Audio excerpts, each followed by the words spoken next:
Bueno, bienvenidas una vez más a todas a la clase de Arte, Cultura y Sociedad. Esta ya es la cuarta clase que tenemos online. Yo soy la profe Laura y nuevamente les voy a pedir que suban el volumen o lo prendan para poder seguir la clase. Esta es una clase de repaso. Vamos a repasar las actividades que tenían para este miércoles.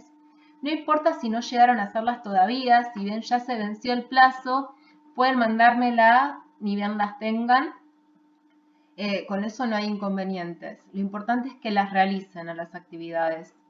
Era sobre este librito que se llama La más bella historia del hombre y muchas de las compañeras que lo leyeron me dijeron que les gustó mucho, así que me alegro.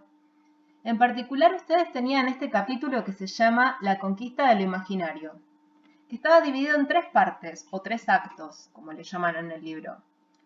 La primera se llama La infancia del arte, la segunda El mundo de los espíritus y la tercera El nacimiento de la religión. Para que no sea muy largo este video, lo que vamos a hacer es dividirlo en tres. Ahora vamos a hablar de la primera parte, vamos a repasar las respuestas de las primeras preguntas y luego vamos a hacer dos videos más cortitos sobre las dos restantes. Bueno, sobre la infancia del arte. La primera pregunta era si se puede identificar un momento de comienzo del arte. ¿Y por qué? La respuesta correcta a esta pregunta es que en realidad es muy difícil identificar un momento, una fecha de comienzo del arte por varios motivos. En realidad son dos. El primero es que no se trata de un evento puntual en el tiempo, sino que el surgimiento del arte se puede entender como un proceso, ¿sí? Un desarrollo paulatino en el tiempo. Y eso es muy difícil de rastrear. ¿Por qué es muy difícil de rastrear? Porque es probable que muchas de las primeras manifestaciones artísticas hayan sido en objetos que no se conservaron con el tiempo, o quizá hayan sido prácticas que no necesariamente son materiales. Y a eso se refiere la segunda pregunta, porque en el texto hablan de obras efímeras. Y las obras efímeras justamente son estas, son marcas artísticas que se hicieron en objetos no, perecederos, como puede ser la madera que habíamos visto en la clase teórica anterior, o también, bueno, el ejemplo de la imagen es un dibujo en la arena, y también podemos pensar en la danza, en los relatos, ¿sí? Y en las canciones, en la música, todo aquello que es muy difícil de estudiar hoy en día porque no conserva registro. Tercera pregunta apuntaba a qué se refiere el autor con solo se descubre lo que se conoce.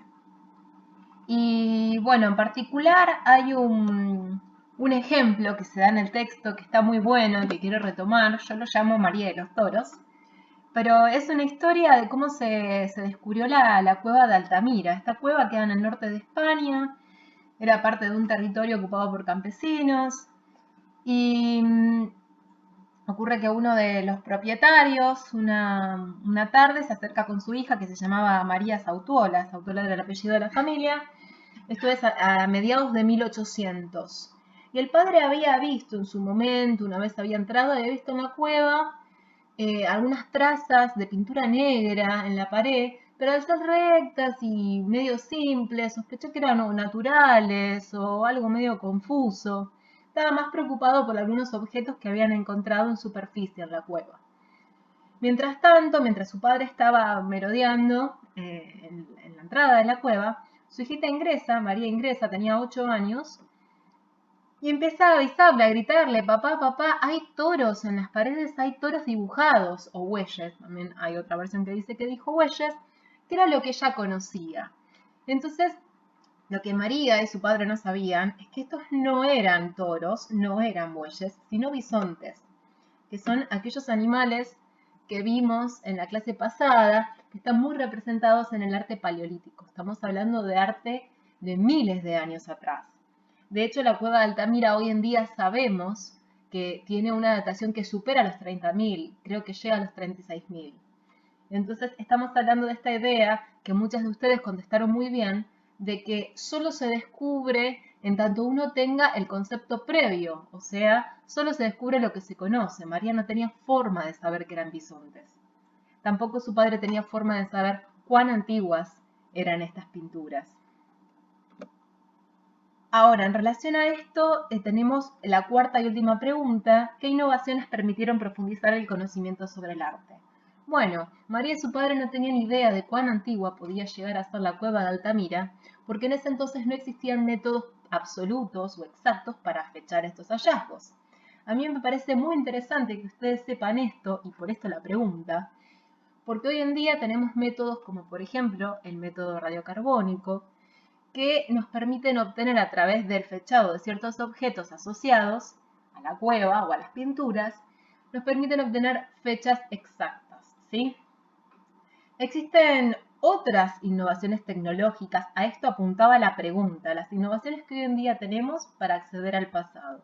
A lo que me gusta pensar es que cuanto más avanzamos en el tiempo, más nos aproximamos al pasado en el sentido que tenemos mejores métodos y formas de conocer cómo se vivió hace muchos años. Y lo interesante es que hoy en día en las cuevas de arte, por ejemplo, se aplican un montón de métodos que nos permiten observar en las paredes, con ciertos tipos de iluminaciones específicas de lámparas, pinturas o rasgos de la pared que antes no se podían observar a ojo desnudo. También existen un montón de software de procesamiento de imágenes tipo un Photoshop con diferentes filtros que nos permiten ver quizá motivos que por el tema de la coloración de la pared no se podían apreciar. Así que la verdad que todas estas innovaciones tecnológicas hoy en día nos permiten conocer mucho más sobre el pasado. Ahora vamos a ir al próximo acto en el próximo videito.